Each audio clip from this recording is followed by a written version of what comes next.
Good afternoon everyone, कैसे हैं आप सभी लोग। मैं ममता शर्मा फिर से स्वागत करती हूँ आप लोगों का अपने इस क्लासरूम में। तो जैसा कि आप लोगों को पता ही है कि हमारा जो नून वाला सेशन चल रहा है वो क्या चल रहा है, इंडियन एविडेंस एक्ट 1872, जो कि एंड ऑफ द वीक को एंड हो ही जाएगा उसका। ठीक है, एंड ऑफ द वीक हम उसे एंड करने वाले। तो हम अभी चैप्टर नंबर क्या पढ़ा रहे हैं, चैप्टर नंबर हम 9 पढ़ा रहे हैं। उससे पहले चैप्टर नंबर 1, 2, 3, 4, 5, 6, 7, 8 में आपको कंप्लीट करा चुकी हूँ। पार्ट नंबर 1, पार्ट नंबर 2 में आपको कंप्लीट करा चुकी हूँ। पार्ट नंबर 3 हमारा चल रहा है, क्योंकि टोटल नंबर ऑफ पार्ट कितने हैं इसमें, पार्ट में हमारे टोटल नंबर ऑफ 3 है। ठीक है, तो आज हम कर रहे हैं सेक्शन नंबर 118 से 134 तक। सेक्शन नंबर, क्योंकि जो चैप्टर है वो है चैप्टर नंबर 9, वो है विटनेसेस के बारे में, विटनेसेस के विषय के बारे में पूरा चैप्टर दिया हुआ। तो उस चैप्टर में आपको पढ़ना होगा पूरा सेक्शन नंबर 18 से सेक्शन नंबर 134 तक। इसीलिए इस चैप्टर को मैं आपके लिए लेके आई हूँ डिवाइड करके मैं आपको पढ़ाऊंगी, क्योंकि ये क्योंकि टोटल नंबर ऑफ सेक्शन इसमें कितने हैं, 118 से अगर 134 तक कैलकुलेट करा जाएगा तो टोटल नंबर ऑफ सेक्शन इसमें 17 है। याद रखिएगा, थर्ड लार्जेस्ट चैप्टर है। फर्स्ट हम पढ़ चुके हैं, कौन सा था, सेकेंड हम पढ़ चुके हैं, कौन सा था 6, और अब कौन सा है हमारा सेक्शन चैप्टर नंबर 9। ठीक है, chapter number 9 third largest chapter. Total number of section कितने हैं, 17 है। ठीक है, 5 पार्ट में मैंने इसको डिवाइड कर दिया, 6 पार्ट में मैंने इसको डिवाइड कर दिया। क्या है, पहला मैंने इसको डिवाइड करा, हु आर विटनेसेस, कौन होंगे विटनेसेस। तो उसको मैंने आप लोगों को बताया सेक्शन नंबर 18 में आपको पढ़ना पड़ेगा, 19 आपको पढ़ना पड़ेगा, 120, 121, 120, 133। ठीक है, उसके बाद इसको हमने करा प्रिविलेज कौन कौन से होंगे। पहले होता है विटनेसेस का प्रिविलेज और फिर होता है कम्युनिकेशन का प्रिविलेजेस। तो विटनेसेस का प्रिविलेजेस जो हम पढ़ेंगे वो पढ़ेंगे 121, 124, 125 और 129 में। उसके बाद कम्युनिकेशन प्रिविलेज करेंगे, वो कहाँ करेंगे, 122, 123, 126, 127, 128। आप लोगों को मैं एक चीज़ बता दूँ, एक्चुअल में जब जो मैं आपको अगर मैं डिवाइड करके पढ़ा रही हूँ और मैं आपको बता रही हूँ कि ये सेक्शन यहाँ से यहाँ तक विटनेस को प्रिविलेज कर रहे हैं और यहाँ से लेके यहाँ तक ये किसको कम्युनिकेशन को प्रिविलेज कर रहे हैं, तो ये भी एक अपने आप में क्वेश्चन है। क्योंकि पूछा जाता है कि सेक्शन नंबर 123 में जो प्रिविलेज दिया हुआ है वो प्रिविलेज किसका दिया हुआ है, क्या वो कम्युनिकेशन का प्रिविलेज या विटनेस का प्रिविलेज है, तो आपको बताना होगा वो कम्युनिकेशन का प्रिविलेज है। तो ये क्वेश्चन नंबर भी बन जाएंगे आपको, तो इसलिए आपको याद करने की सुविधा रहेगी, आपकी सुविधा के लिए, और मैं अपने पढ़ाने की सुविधा के अनुसार आप लोगों को पढ़ा रही हूँ। क्योंकि जैसा चीज़ों को आप ट्रिकी तरीके से पढ़ोगे तो आपको याद अच्छे से रहेगा, क्योंकि इतने सारे सेक्शन हैं, सेक्शन को आपको याद रखना मुश्किल होता है। ये सेक्शन को पढ़ तो हम लेते हैं, हम उसको समझ भी जाते हैं, लेकिन हम भूल जाते हैं भाई किस सेक्शन में क्या बात करी थी, सेक्शन नंबर ही क्या था ये भूल जाते हैं। तो इनको याद करने की ये ट्रिकी तरीका होता है कि आप इनको डिवाइड करिए, डिवाइड करने के बाद इनको याद करिए और रिवीजन। ठीक है, अगर आप इसका रिवीजन करते रहेंगे तो आपको याद ये होता रहेगा।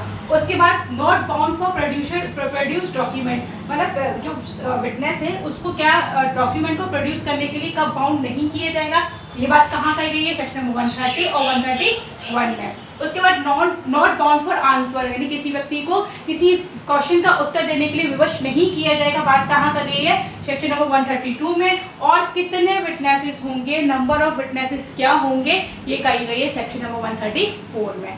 तो इस तरीके से हम पूरा चैप्टर पढ़ेंगे 134 तक। ठीक है, आज हम करेंगे सेक्शन नंबर 118, 119 एंड 120 पूरा। ठीक है, तो सेक्शन नंबर 118 क्या कहता है, चलिए बात करते हैं। सेक्शन नंबर 118 कहता है हु विल टेस्टिफाई, मतलब कि विटनेसेस कौन होगा, कौन किसका टेस्टिफाई किया जाएगा, कौन विटनेसेस होगा।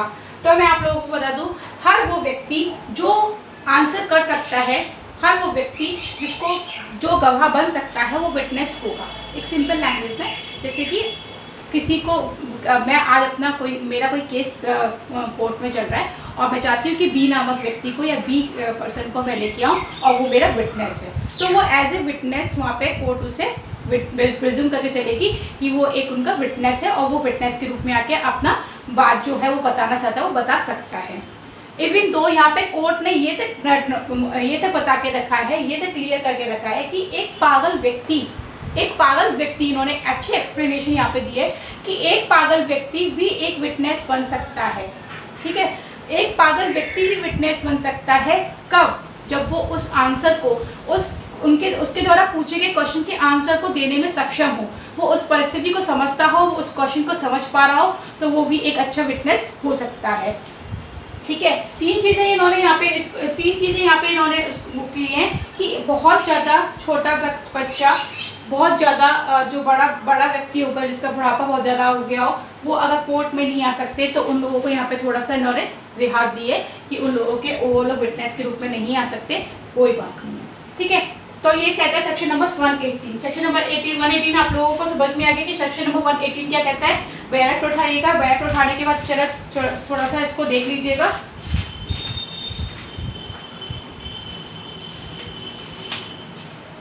देखिए, who may testify? All persons shall be competent to testify unless the court consider that they prevent from understanding the question put to them or from giving rational answer to those questions by tender years।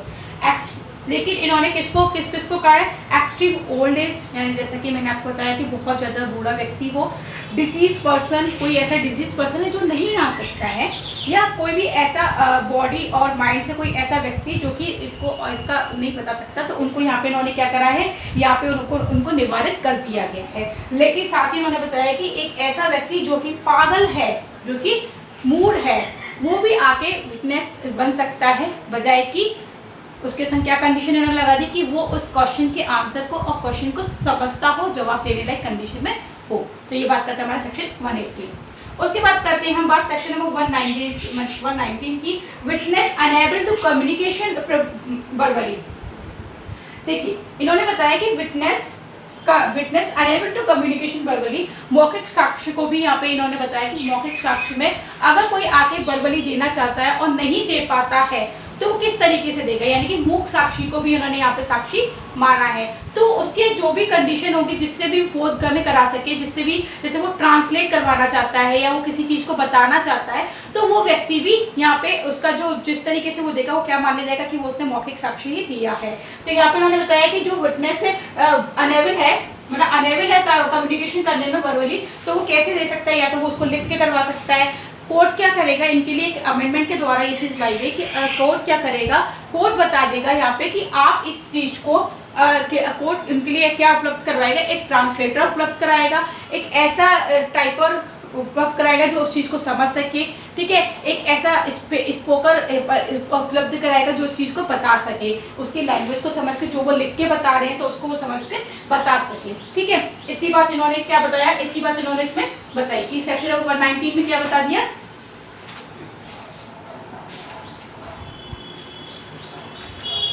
देखिए, कोई भी ऐसा mode हो सकता है किसी द्विभाषी यानी कि ट्रांसलेटर के द्वारा बताया जा सकता है, और उसे साक्ष्य देने के लिए पूरी वीडियोग्राफी कराई जा सकती है कि वो अपने मतलब हाव भाव के थ्रू भी इसको प्रकट कर सकता है। तो क्या होगा, उसकी पूरी वीडियोग्राफी कराई जा सकती है। तो यही बात इन्होंने क्या बताई, सेक्शन नंबर 119 में इन्होंने बताई है कि कौन कौन विटनेस के अगर वो अनेबल है और मतलब वर्बली बताने के, तो वो किस तरीके से अपना साक्ष्य को दे सकता है। अब बात आती है सेक्शन नंबर 120 की, हस्बैंड वाइफ कॉम्पिटेंट विटनेस होंगे या नहीं होंगे। सेक्शन नंबर 120 कहता है कि हस्बैंड वाइफ कॉम्पिटेंट विटनेस होंगे। कब होंगे, अगर एक हस्बैंड अपनी वाइफ के अगेंस्ट और वाइफ अपनी हस्बैंड के अगेंस्ट विटनेस बन सकती है, यानी कि वो आके अपनी गवाही दे सकती है, लेकिन वो कब स्वीकार होगी, वो कब होगी, वो एक क्रिमिनल मैटर्स में स्वीकार होगी। वही सिविल मैटर्स में उसको प्रिविलेज्ड कर दिया गया है कि वो नहीं बताई जा सकती। और साथ ही इन्होंने इनको बताया कि अगर कोई हस्बैंड वाइफ अपनी शादी के दौरान वाली कोई कम्युनिकेशन जो है उसको आके बताए, तो उसके लिए भी वो वहाँ पर प्रिविलेज कर दी गई है। तो सेक्शन नंबर 120 कहता है हस्बैंड वाइफ कॉम्पिटेंट विटनेस हो सकते हैं, लेकिन शादी के दौरान जो की गई बातें थी उसको नहीं बता सकते। क्रिमिनल मैटर्स में उनको बताया गया कि क्रिमिनल मैटर में वो एक दूसरे के अगेंस्ट, जैसे कि मान लीजिए हस्बैंड लगातार चोरी वोरी करता रहता है, चोरी करने के सामान ला के घर पे रखता है, तो उसकी वाइफ एक आई विटनेस के रूप में सामने आ सकती है, वो उसके अगेंस्ट बयान दे सकती है। उसी तरीके से अगर सिविल मैटर कोई है, कोई प्रॉपर्टी से रिलेटेड या किसी भी चीज़ से रिलेटेड कोई मैटर होता है, तो वहाँ पर उसको प्रिविलेज किया गया कि आप इसके बारे में कुछ ना बताएं। ठीक है, तो सेक्शन 120 बात करता है हस्बैंड वाइफ कॉम्पिटेंट विटनेस हो सकते हैं, लेकिन साथ ही उसको इसमें एक्सेप्शन भी बता दी है। तो होपफुली आप लोगों को समझ में आया होगा, मेरा डिवाइडेशन आप लोगों को समझ में आ गया होगा, सेक्शन लर्निंग का तरीका आप लोगों को समझ में आ गया होगा, सेक्शन 118 समझ में आ गया, हु मे टेस्टिफाई, सेक्शन 119 आपको समझ में गया, witness unable to communication of verbally, ये आपको समझ में आ गया। इसका प्रोविसो भी इन्होंने दिया हुआ है। प्रोविसो क्या दिया हुआ है, अगर कोई व्यक्ति बेरट उठा के देखिएगा, देखिए आप लोगों को मैं हमेशा चाहती हूँ कि जो भी प्रोविसो दिए हुए होते हैं, क्योंकि प्रोविसो होते हैं, इलिस्ट्रेशन होते हैं, इन चीज़ों से क्या होता है, क्वेश्चन बनते हैं। तो उन क्वेश्चन को सॉर्ट आउट करने के लिए आप हमेशा जब भी पढ़ें, मेरे साथ पढ़ें, किसी अन्य सोर्स से भी अगर आप पढ़ रहे हैं तो प्लीज़ अपना बेरट अपने साथ रखा करिए, क्योंकि बेरट के थ्रू ही आप इन चीज़ों को क्लियर कर पाएंगे। ठीक है, चलिए तो सेक्शन 119 को एक बार हम अच्छे से देख लेते हैं। सेक्शन 119 में प्रोविसो जो दिया हुआ है वो उन्होंने बताया कि यदि साक्षी मौखिक रूप से संसूचित करने में असमर्थ है, ठीक है, तो न्यायालय कथन अभिलिखित करने में के लिए द्विभाषियों, जैसा कि मैंने आप लोगों को बताया, द्विभाषियों विशेष प्रबंधक की सहायता ले सकता है और वीडियो फिल्म भी बनवा सकता है। ठीक है, इतनी बात आप लोगों को समझ में आ गई, मैंने आप लोगों को ऑलरेडी बता दिया था। ठीक है, तो खत्म करते हैं हम आज का अपना टॉपिक, मिलते हैं अपने कल टॉपिक के साथ, जिसमें हम पढ़ाने वाले हैं विटनेस प्रिविलेजेस 121, 124, 125, 129। मिलते हैं अपने नेक्स्ट लेक्चर में, तब तक के लिए धन्यवाद। Thank you so much. Video को थम्स अप करिएगा, लाइक करिएगा, शेयर करिएगा। धन्यवाद।